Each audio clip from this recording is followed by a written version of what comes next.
तो कैसे हो गए सारे के सारे। तो आज मैं बात करने वाला हूँ माइकल मॉर्निंगस्टार या जिसे हम डार्क स्टार के नाम से जानते हैं, उसकी ओरिजिन के बारे में। ये एलियन फोर्स में बेन का सबसे डेंजरस विलन माना जाता है और ऐसा खुद ड्वाइनी मैकडफी ने कहा है। डार्क स्टार की जिसको आप सभी ने देखा ही होगा और थोड़ा बहुत जानते भी होंगे। आज मैं इसी की कंप्लीट ओरिजिन बताऊंगा और जैसा कि तुम्हें पता है कि मुझे इंट्रो खींचना नहीं आता, तो सीधे मुद्दे पर आते हैं और शुरू करते हैं। It's time to bring a match. तो डार्क स्टार के बारे में हमें ये बताया गया था कि ये भी केविन की तरह एक ओस्मोसियन है और उसका नाता है प्लमर्स के साथ। लेकिन जैसा ओमनिवर्स के रूटर्स के आने के बाद हर किसी की ओरिजिन पूरी की पूरी लाइफ बदल गई, उसी की तरह इसकी ओरिजिन भी बदल गई। तो सबसे पहले बात करते हैं इसकी बैक हिस्टोरी को लेकर। तो इसके बचपन में जब ये छोटा था, क्या कह रहा हूँ यार, बचपन में तो सब छोटे ही होते हैं ना। तो जब ये छोटा था तब उसके मादा स्टेप फादर, उसकी मदर इसे अपने बहुत बड़े मेंशन में अकेला छोड़कर चले गए। जिसके बाद ये पूरा का पूरा मेंशन इसका अकेला का हो गया। तो समझ सकते हो कि इसे बिगड़ने में ज्यादा मुश्किल हुई नहीं हो। और इसके पेरेंट्स कौन है वो अननोन है। पढ़ यहाँ पर मैं अपनी थ्योरी लगाऊं तो हो सकता है कि सर्वेंटेज ने इसके पेरेंट्स को मार डाला हो और इसे एक म्यूटेंट बनाकर नई यादें देकर इसी मेंशन में छोड़ दिया।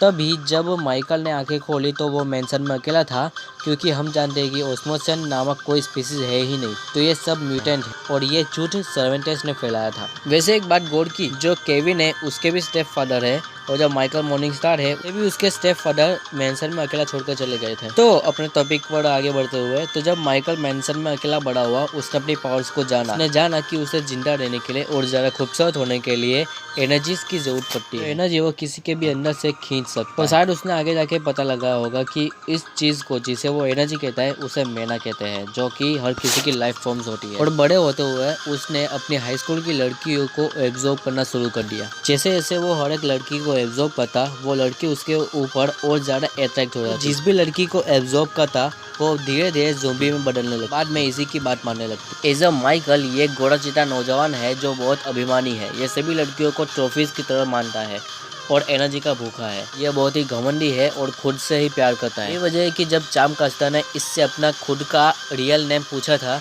तो ये भूल गया था, जिसके बाद इसकी कुछ ऐसी हालत हुई। लेकिन कभी कभी जब इसे खुद का फायदा दिखता है तो ये कुछ अच्छे लोगों की बात भी मानता है, जैसे कि ग्वेन और बेन। लेकिन कभी कभी ही लाइफ फोर्स, मैना और इलेक्ट्रिसिटी वगैरह एब्जॉर्ब करता है और जितना खींचता है उतना पावरफुल बनता जाता है और इसकी भूख भी बढ़ती जाती है। लेकिन जब ये किसी एक एनर्जी से ज्यादा पावरफुल एनर्जी को सोख लेता है और जो वो पुरानी एनर्जी होती है वो उसे कुछ रास नहीं आती। मतलब पुरानी एनर्जी अब उसे उतने ज्यादा चार्ज नहीं करती है। जैसे कि जब इसने मैना को एक बार सोख लिया था तो जो वो इलेक्ट्रिसिटी थी वो इसे पूरी तरह चार्ज नहीं करती और ऐसे में इलेक्ट्रिसिटी ही इसकी वीकनेस भी बन गई थी। ये बहुत ही ज्यादा एरोगेंस और एटीट्यूड में हार सकता है, क्योंकि इसे लगता है कि जिस लड़कियों को ये एब्जॉर्ब करता है वो इसके अगेंस्ट नहीं होगी। ये चीज गलत साबित हुई थी ग्वेन के साथ। एज अ डार्क स्टार ये ज़ोंबी लाइक बीइंग बजाता है, क्योंकि इसकी सारी एनर्जीज चली गई है। अब इसे अपना असली रूप लेने के लिए बहुत ही ज्यादा लाइफ फॉर्म्स एनर्जी की जरूरत पड़ती है और इसीलिए ये अपने आसपास की हर छोटी मोटी चीज को एब्जॉर्ब करता रहता है जिंदा रहने के लिए। यहाँ तक कि वो लाइट को भी एब्जॉर्ब कर लेता है, तभी उसके हाथ में से निकलती हुई बीइंग ब्लैक हो जाती है। ऐसे में वो एक साथ कई सारे लोगों की एनर्जीज को एब्जॉर्ब कर सकता है। जो डार्क स्टार का रूप है वो आयरन मैन और डॉक्टर डूम से रिसेंबल होता है। स्टार के रूप में उसकी स्ट्रेंथ भी काफी हो जाती है और इसी रूप में रहकर उसने हाइब्रिड और यूमांगा सोल को थोड़े समय के लिए हरा दिया था। जो हाइब्रिड था उसे पूरी तरह हरा दिया, लेकिन बाद में यूमांगा सोल ने इसे नॉकआउट कर ही दिया। अपने डार्क स्टार की जर्नी में इसने मैजिक को यूज करना भी सीख लिया था, क्योंकि ये ग्वेन के कांटेक्ट में आया था इसलिए। और एक बार मैजिक और मेना के कांटेक्ट में आने के बाद पुरानी छोटी मोटी एनर्जीज थी, यानी कि किसी लाइफ फॉर्म्स या वो सब, अब वो इसे बिल्कुल भी नहीं चलती। मतलब कुछ टाइम के लिए तो वो इसे चार्ज करती थी, लेकिन अब इसे पूरी तरह पावरफुल होने के लिए सिर्फ मेना और मैजिक ही चाहिए था। मैजिक के बारे में सीख लेने के बाद ये रॉक मॉन्स्टर्स को भी बुला सकता था। ये बहुत ही ज्यादा मात्रा में अल्टीमेट पावर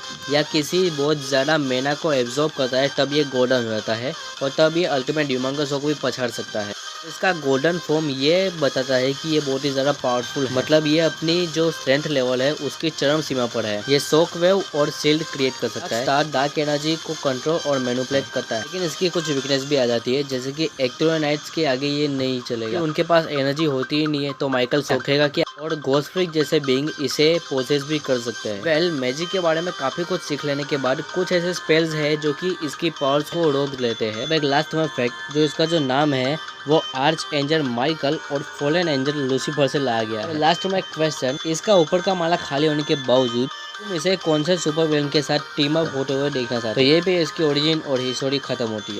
मुझे लगा मिलते बाय।